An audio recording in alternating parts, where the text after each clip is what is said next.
Oke, baik. Jadi itu adalah pengertian dari teman-teman tentang memori.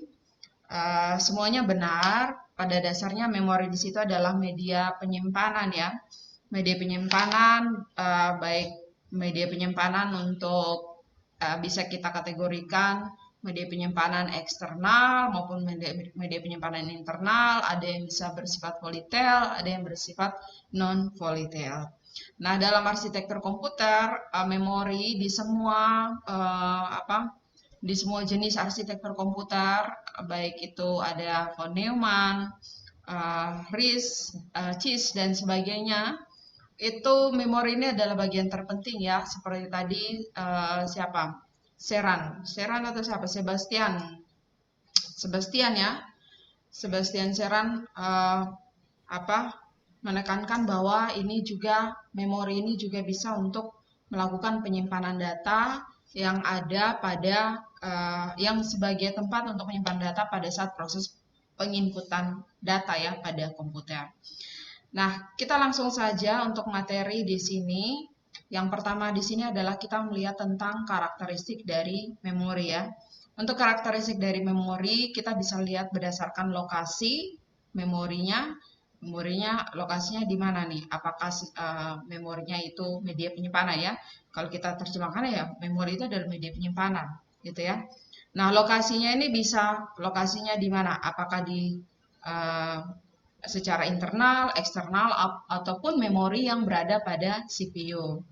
Nah, teman-teman, kalau untuk lokasinya itu dibagi menjadi tiga ya. Jadi ada lokasi memori yang berada pada Central Processing Unit. Jadi memori yang paling terkecil dalam sebuah arsitektur komputer, yang paling terkecil, yang paling pusat itu adalah memori yang ada pada CPU atau Central Processing Unit atau yang kita sebut dengan register. Harus ingat ya, namanya register. Register itu adalah memori penyimpanan pada CPU. Fungsinya apa? Fungsinya adalah untuk menyimpan data secara sementara ketika CPU atau Central Processing Unit melakukan perhitungan ALU ya atau Arithmetic Logic Unit.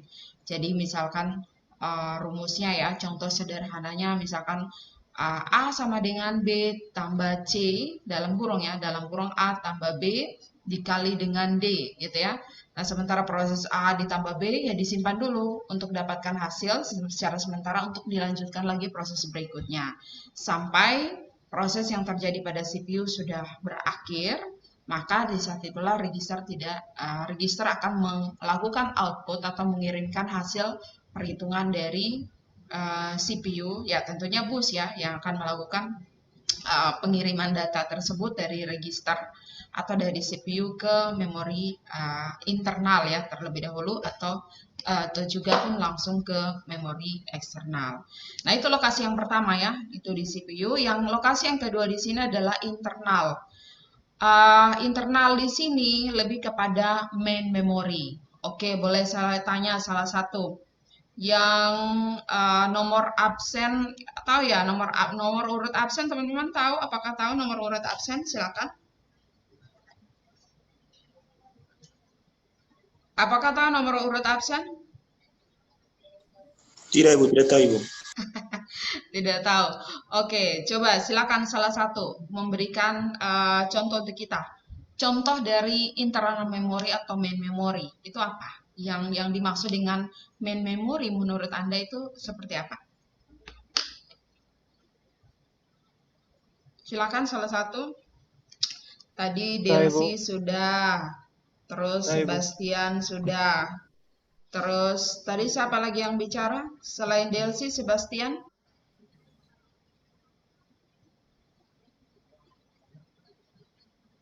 Halo?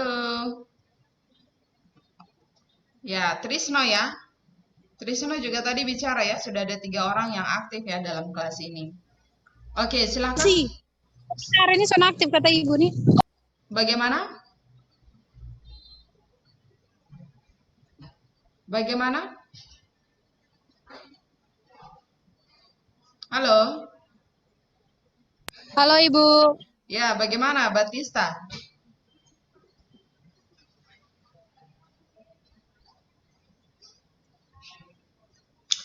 Ya, apakah semua bisa dengar suara saya?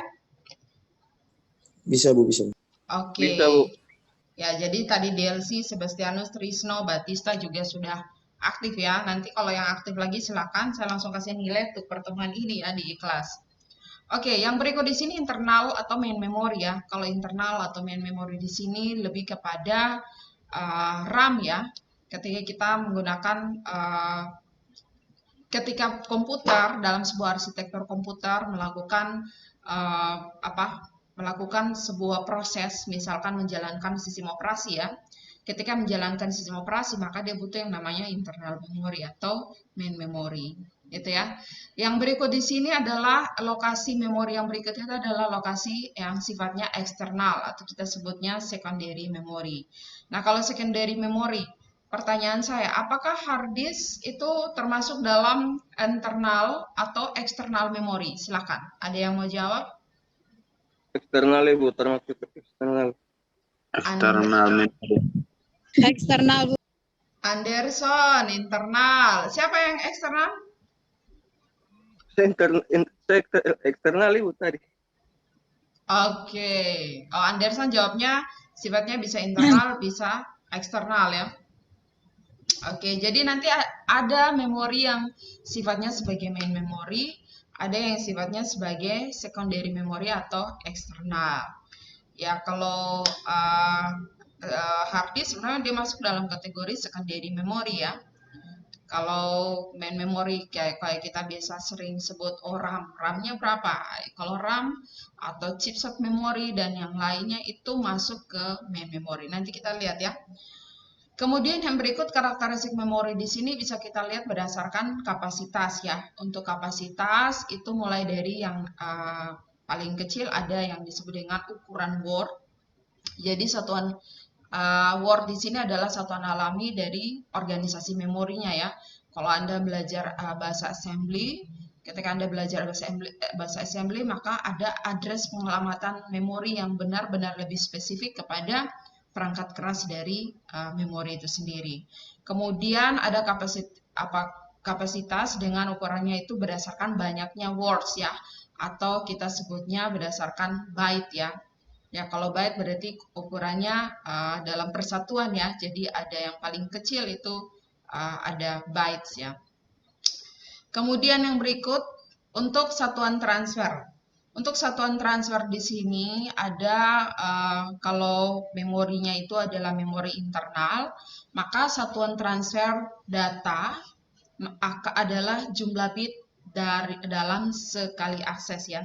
Jadi dalam satu kali akses itu hitungannya itu adalah berapa banyak bit data yang dikirimkan ya. Kemudian sama juga satuan transfer di sini ada kalau memori internal maka sama dengan jumlah saluran data. Berapa banyak saluran data yang digunakan. Maka itu berkaitan dengan address memori ya.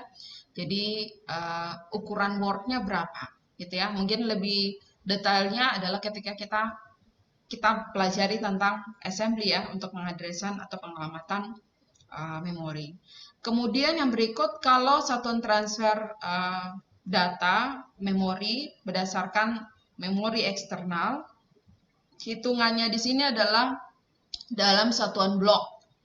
Ya, satuan blok di sini adalah kelipatan dari word ya. Jadi byte, berapa banyak byte, berapa banyak megabyte, berapa banyak gigabyte itu ya, tapi dihitung dalam satuan blok ya. Kemudian kalau satuan transfer juga ada yang namanya addressable unit. Addressable unit di sini adalah lokasi terkecil yang dapat dialamati secara unik.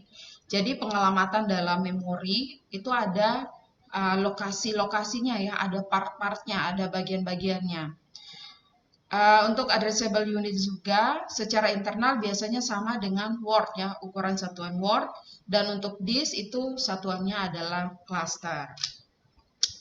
Yang berikut di sini untuk metode akses. Nah, kalau karakteristik memori berdasarkan metode akses itu ada metode akses secara sekuensial dan juga ada secara direct ya. Kalau secara sekuensial itu mulai dari awal sampai lokasi tujuan. Jadi kalau teman-teman Kalau misalkan gitu ya, misalkan kita ibaratkan bahwa gedung ini, gedung Stikom Yulindo ya yang bertingkat ini adalah sebuah media penyimpanan atau sebuah memori ya. Nah, kalau penyimpanannya secara sekuensial, maka dia akan menelusuri ya. Misalkan kita mau simpan komputer nih untuk di ruangan mana.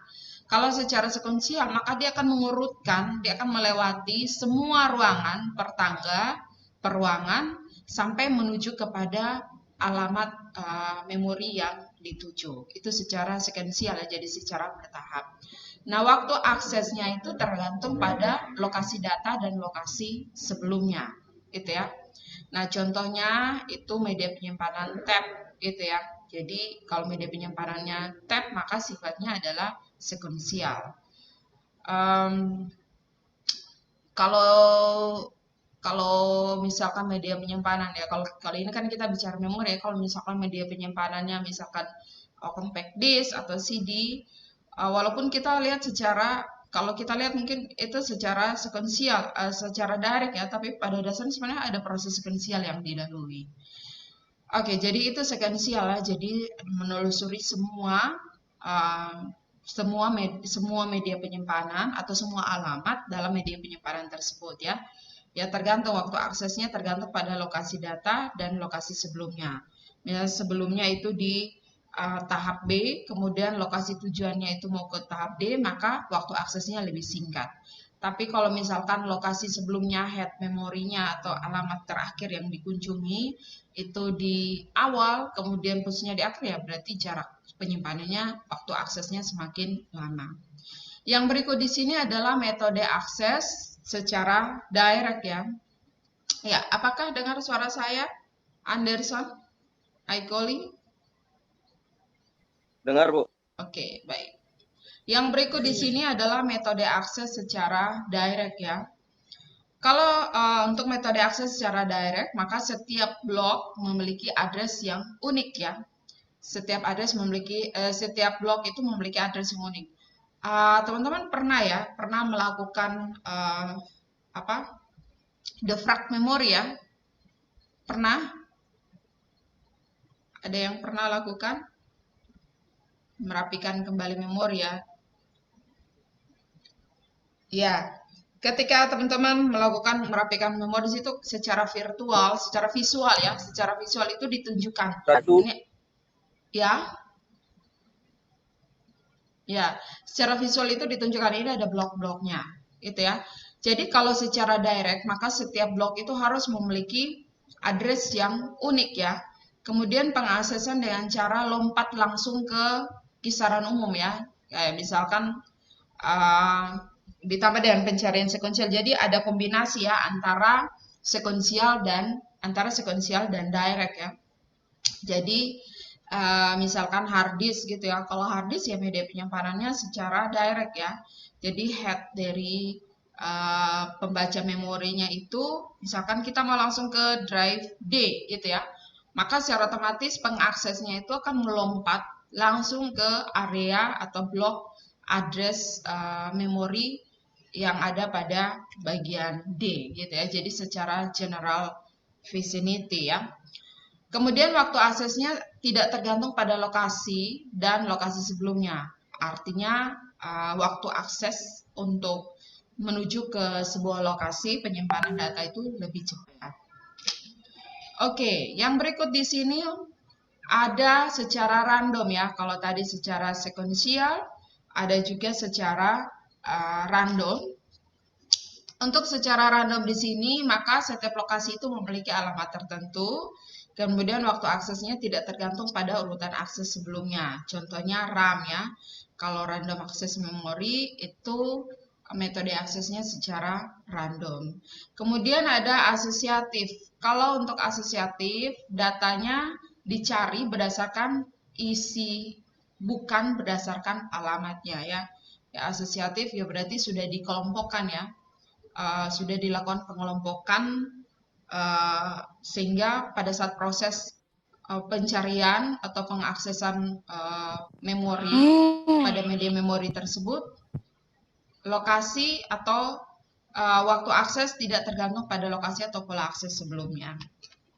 Ya, contohnya itu adalah cache memory. Oke, yang berikut lagi di sini adalah hierarki memori. Hierarki berarti susunan atau tingkatan ya. Ya, yang paling pertama, tingkatan yang paling pertama di sini adalah register. Seperti tadi ya yang sudah saya sampaikan, bahwa register di sini adalah memori yang berada pada Central Processing Unit. Kemudian hierarki yang berikutnya setelah register adalah internal atau main memory. Nah, internal atau main memory ini teman-teman bisa lebih dari satu level. Ya, jadi ada yang disebut dengan cache memory.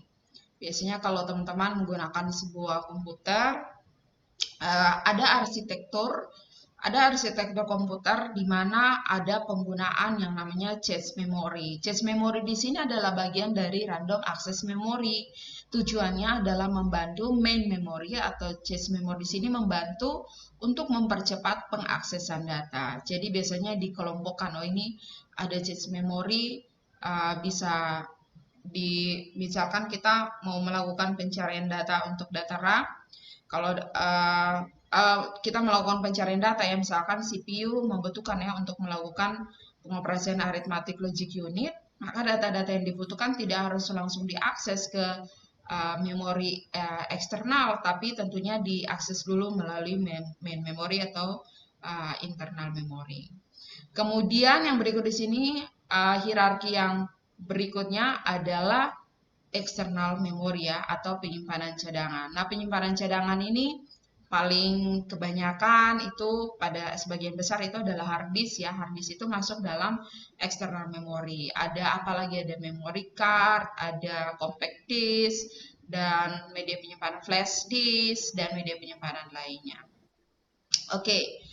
Kemudian yang berikut di sini kita lihat tentang karakteristik atau berdasarkan sifat fisiknya, berdasarkan bentuk fisiknya ya. Kalau berdasarkan jenis fisiknya, itu yang pertama ada kategorinya adalah semikonduktor. Yang masuk dalam kategori semikonduktor di sini adalah random access memory ya. Kemudian ada yang jenis fisiknya itu magnetik ya. Kalau magnetik berarti yang masuk dalam kategori magnetik itu adalah disk ya. Ada tab juga masuk ya. Walaupun tab sekarang ya it's not familiar for us ya gitu ya. Kemudian yang berikut di situ adalah optikal. Optikal itu masuk ke compact disk, DVD dan sebagainya. Kemudian bisa masuk dalam kategori bubble, hologram. Ya, kalau kecanggihan Anda menggunakan teknologi hologram, hologram ini juga bubble atau hologram di sini juga adalah bagian dari memori. Itu adalah memori dengan bentuk fisiknya adalah bubble atau hologram. Nanti tolong ya, salah satu di sini. Bubble, bentuk fisiknya seperti apa sih? Kalau hologram kita sudah sering tahu ya. Ya. Jadi kalau dari karakteristik atau jenis fisiknya ada yang sifatnya volatile, ada yang sifatnya erasable, ada yang sifatnya power consumption ya. Ya, nanti silakan tugas Anda untuk mencari ini ya. Ada DC, volatility, ada erasable, ada power consumption ya. Kemudian kalau berdasarkan organisasinya ada susunan fisik bit per bit untuk membentuk word ya. Ada media penyimpanan yang sifatnya volatile dan non volatile ya. Kalau volatile berarti ini ya bisa, kalau di saya mungkin ini secara permanen atau secara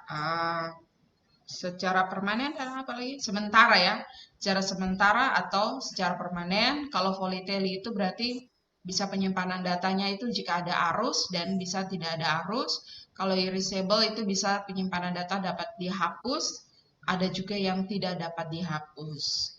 Ya, power consumption ini sebenarnya sama dengan volatility ya.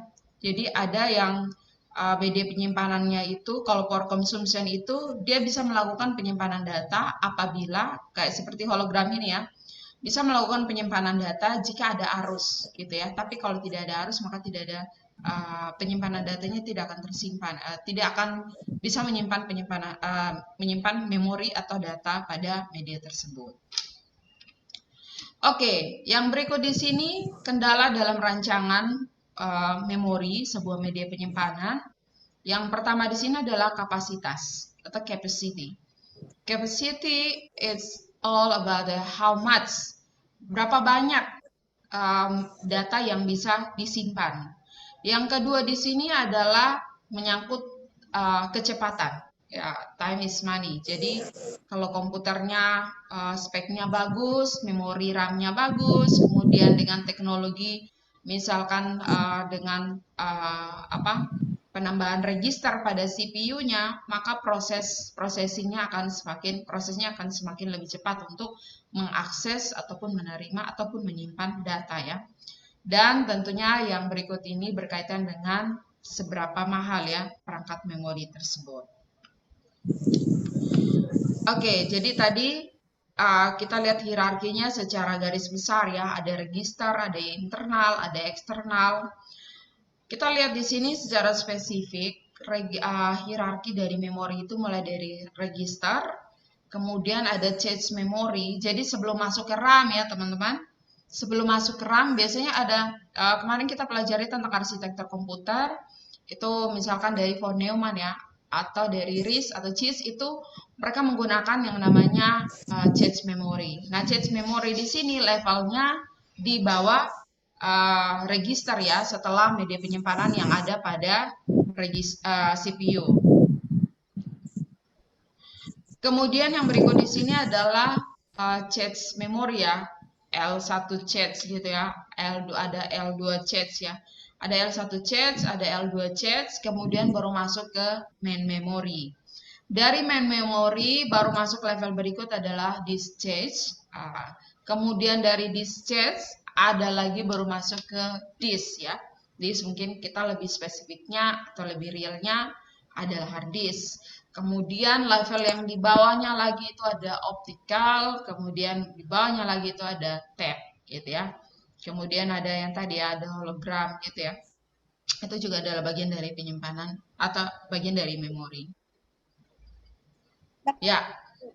Kalau kita bicara tentang media penyimpanan atau memori, maka kita menginginkan agar komputer itu bisa lebih cepat gitu ya. Kalau komputer kita bisa lebih cepat, maka komputer tidak hanya menggunakan static RAM ya, atau internal memory atau random access memory. Jadi kalau dia hanya menggunakan RAM, maksudnya kalau dia hanya menggunakan RAM, biasanya kalau teman-teman beli komputer ya, atau lihat sebuah arsitektur dari komputer, pasti yang dilihat apa? Biasanya kita bilang apa? Saat beli komputer, Anda lihat apanya dulu? Spek. Iya, spek ya. Spek itu singkatan dari apa ya? Waltrudis.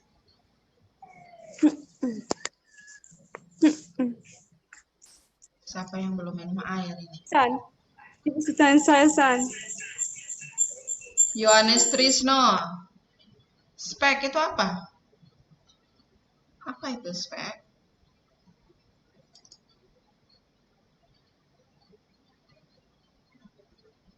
Oh, cuma 19 orang ya.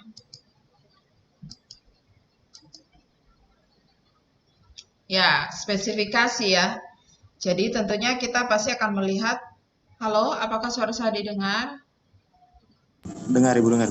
Ya, jadi tentunya kita akan lihat spesifikasi komputer ya. Kalau kita lihat spesifikasi komputer, biasanya kita lihat RAM-nya ya. RAM-nya ini kalau, apalagi yang main game. Coba saya tanya yang main game. Anderson, kalau Ya, Bu. kita main PUBG, apalagi sekarang lagi yang lebih tenar,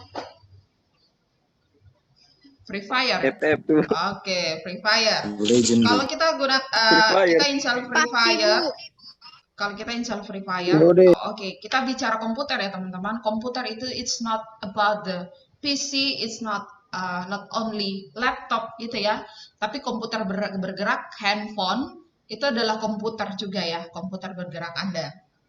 Komputer bergerak gitu.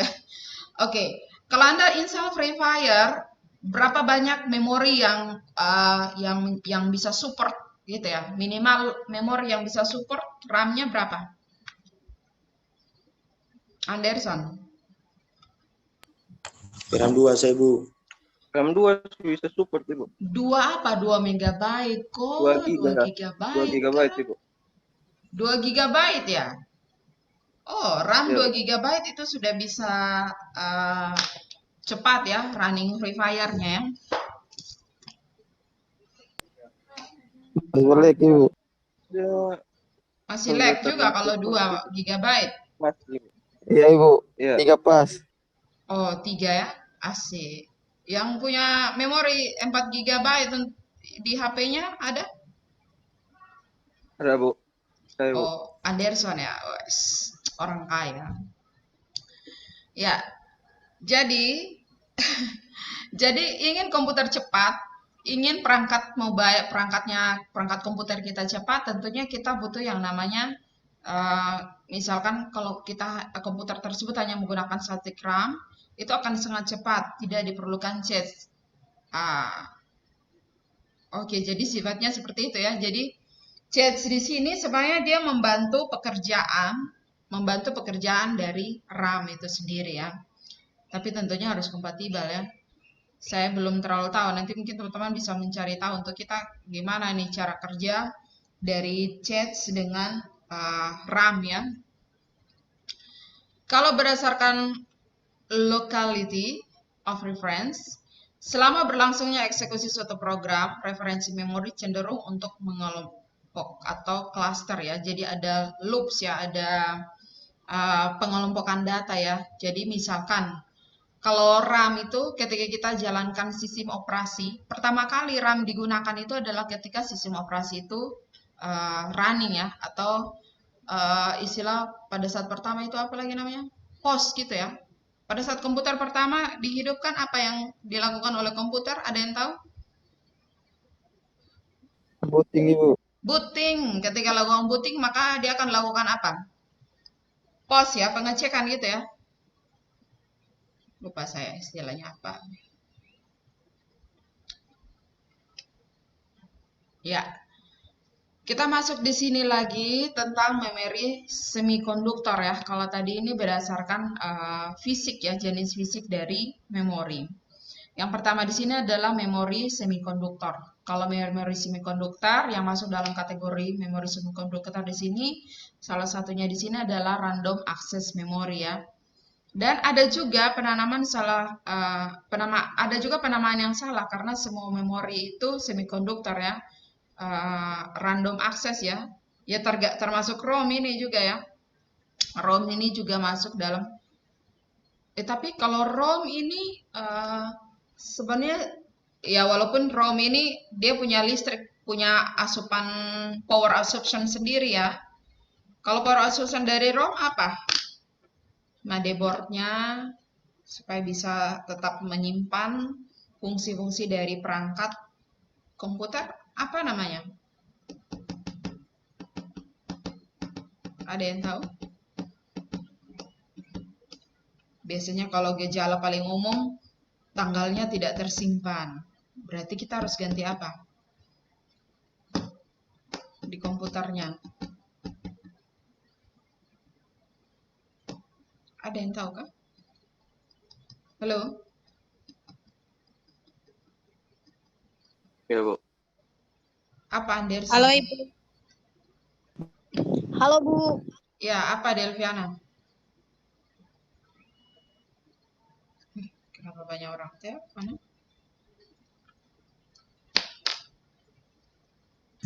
Boleh ulang kok Bu pertanyaannya?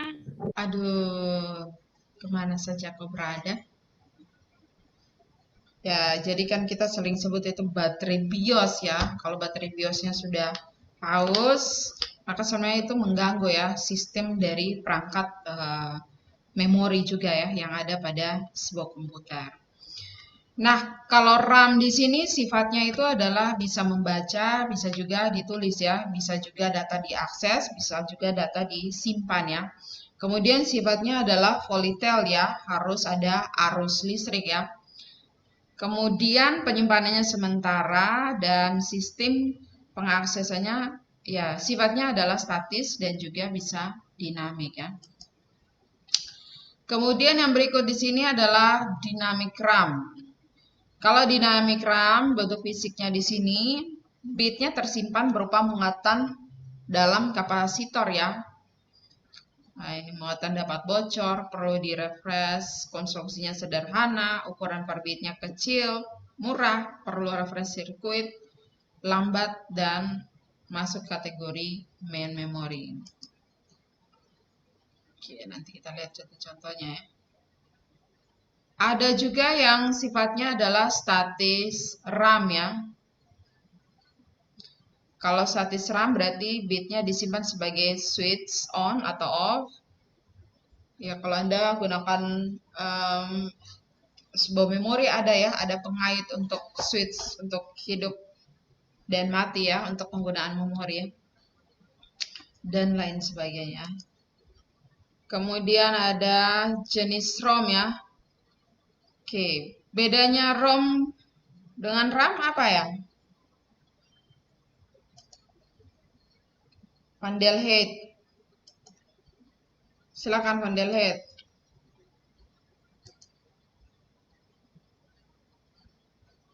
Halo, Van der Heijden. Ya, Ibu. Silakan bedanya RAM dan ROM.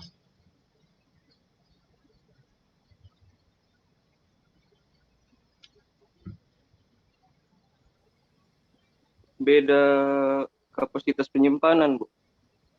Iya, selain itu Saya, Bu.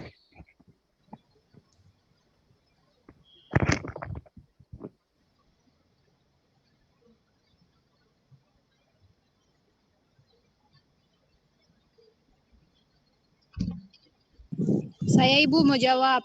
silakan. Siapa namanya? Batista Bu. Silakan Batista. Oke Bu, kalau RAM itu digunakan oleh CPU sementara real time untuk menjalankan komputer. Kalau ROM digunakan oleh CPU hanya ketika transfer ke RAM Bu. Transfer apa, Kak? Transfer file Bu. Oke, jadi dia mengurus bagian fungsi-fungsi dari perangkat-perangkat keras ya, menyimpan fungsi dasar dari perangkat keras yang ada. Oke, Yap. jadi ini jenis ROM ya. Kalau jenis ROM ditulisi pada saat dibuat ya. Jadi saat dibuat ROM-nya itu diisi fungsinya ya dia menyimpan fungsi-fungsi, memberikan ingatan ya untuk fungsi-fungsi dari perangkat-perangkat yang ada. Kemudian yang berikut di sini programmable-nya itu diprogram satu kali saja ya. Jadi tentunya diperlukan peralatan yang khusus ya. Dan seterusnya ya, read mostly. Ini ada EEPROM, ada flash memory ya. Oke, saya kasih gambaran secara umum saja nih ya. Nah, kalau ROM di sini sifatnya menyimpan secara permanen ya. Fungsinya untuk apa? Untuk microprogramming, library subroutines, ada sistem program, ini sistem program atau BIOS ya. Jadi ROM ini selain dia menyimpan BIOS, ada juga fungsi-fungsi yang lain ya. Function table dan sebagainya ya. Jadi ada fungsi dasar dari sebuah perangkat komputer ya atau sebuah arsitektur komputer. Ya, kalau ini lebih kepada ukuran ya, ukuran data tadi apa? Ya, ukuran data penyimpanan ya dari sebuah memori ya.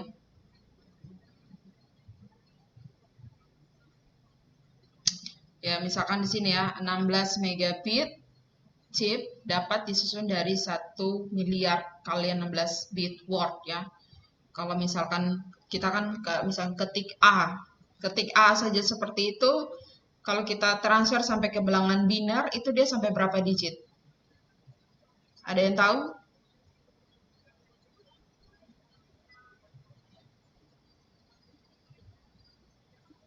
Ya, bilangan biner ada berapa digit? Digit.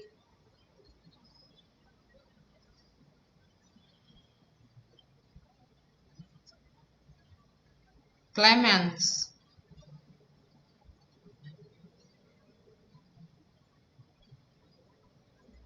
Ya, Ibu. Berapa?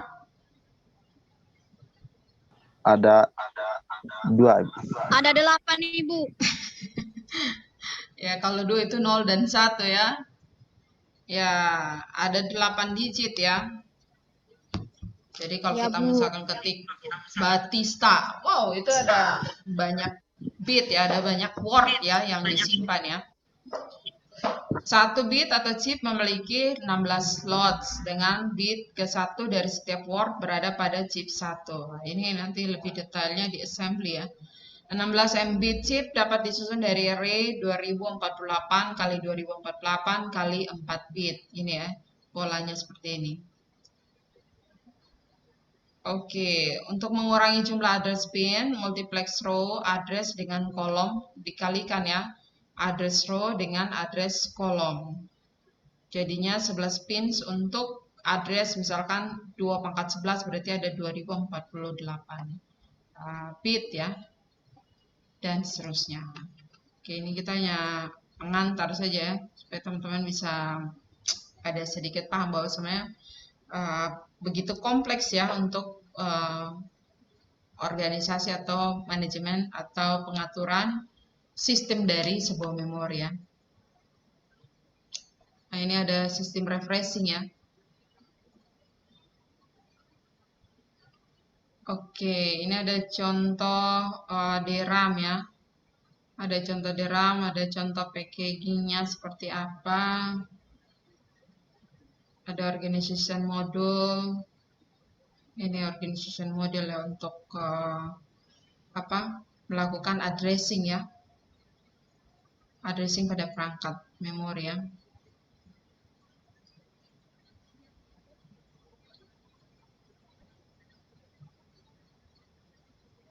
Oke, kita lihat dulu ke cache ya, kalau cache memori ya. Jadi cache memori ini masuk dalam kategori memori dengan kapasitas yang lebih sedikit ya dibandingkan dengan memori ya. Dan terletak antara main memory dengan CPU. Jadi kalau teman-teman buka motherboard gitu ya, ketika teman-teman buka motherboard, kemudian ada di antara tempat prosesor atau CPU di situ ya, di antara tempat prosesor dengan main memory atau RAM itu ada sebuah kotak kecil lagi ya. Ada sebuah kotak kecil itu adalah bentuk fisik dari cache ya, cache memory. Nah, cache memory ini bisa saja diletakkan bisa juga di dalam chip CPU itu sebagai suatu modul tersendiri ya. Jadi untuk melakukan transfer seperti ini dari CPU ke cache, dari cache ke main memory ataupun sebaliknya ya, dari main memory ke cache, dari cache ke CPU. Jadi kalau dari main memory ke cache itu fungsi transfernya, satuan transfernya itu adalah block transfer. Sedangkan dari cache ke CPU itu satuan transfernya adalah word transfer. Nah, bagaimana operasi pada cache?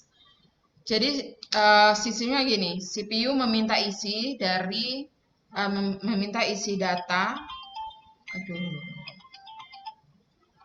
Misalkan CPU meminta isi data dari lokasi memori tertentu, kemudian nanti sistem akan melakukan pemeriksaan data tersebut di cache. Apakah di cache memori ini ada?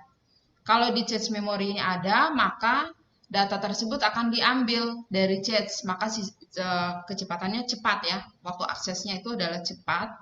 Tapi kalau jika tidak ada data tersebut, data yang dibutuhkan oleh CPU di cache memori, maka dia akan berpindah ke pembacaan main memory ya. Jadi baca satu blok data dari main memory, dipindahkan ke cache memory. Terus ambil dari cache memory ke CPU.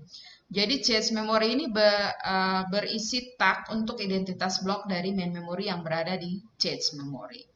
Gitu ya. Jadi istilahnya kayak dia itu sebagai tukang periksa gitu ya. Jadi pada saat CPU sebagai bos minta, dia langsung cek di sini. Kalau tidak ada, dia ambil satu blok dari main memory untuk melakukan pengecekan, gitu ya. Jadi sistemnya lebih cepat ya. Ya, gambaran aksesnya seperti ini ya, antara CPU, cache memory, dan main memory. Nah, desainnya seperti apa? Desain cache memory ini dilihat berdasarkan ukuran, berdasarkan fungsi mapping, dan ada algoritma penggantiannya seperti apa, replacement algoritmnya seperti apa, cara penulisannya atau word policy, kemudian ada ukuran blok dan jumlah cache memorinya. Kalau size itu bisa dilihat berdasarkan cost dan bisa dilihat berdasarkan speed ya. Ya tentunya yang lebih cepat pasti lebih mahal ya untuk cache memory. Sama juga dengan perangkat yang lain. Organisasi cache memory seperti ini. Ada prosesor, ada cache memory, dan ada sistem bus ya yang menghubungkan antara cache memory dengan main memory. Jadi ada dari prosesor ke cache memory ada sistem kontrolnya. Kemudian dari prosesor ke cache memory ke address buffer atau cache memory juga ada sistem addressingnya. Kemudian dari data buffer juga bisa ada transmisi data berupa transmisi dengan isinya adalah data. Jadi sistemnya gitu ya. Kalau orang tanya nih cache memory itu fungsinya apa? Yang sebenarnya secara umum tidak kita lihat ya. Kalau secara awam, secara umum kita tidak lihat ini cache memory di sini dia penempatannya di mana, gitu ya. Oke, ini fungsi mappingnya ya. Ada 64 KB, 4 byte, dan seterusnya. Ya, jadi penyimpanannya bisa secara direct ya, secara langsung ya. Jadi setiap blok main memory dipetakan hanya satu jalur cache. Jika suatu blok ada di cache, maka tempatnya sudah tertentu ya, sudah dialamatkan secara langsung ya. Ya, ini ada struktur pengelamatannya. Oke, ini lebih kepada cache memory ya. Ada sifatnya direct mapping. Jadi dia melakukan mapping ya, melakukan pemetaan ya pada saat melakukan penyimpanan maupun pembacaan atau pengaksesan data. Bisa secara direct dan juga bisa secara asosiatif ya. Oke, materi kita sampai di sini. Oke, thank you very much for this day. See you next time. See you You're welcome, Ibu. See you next Mother.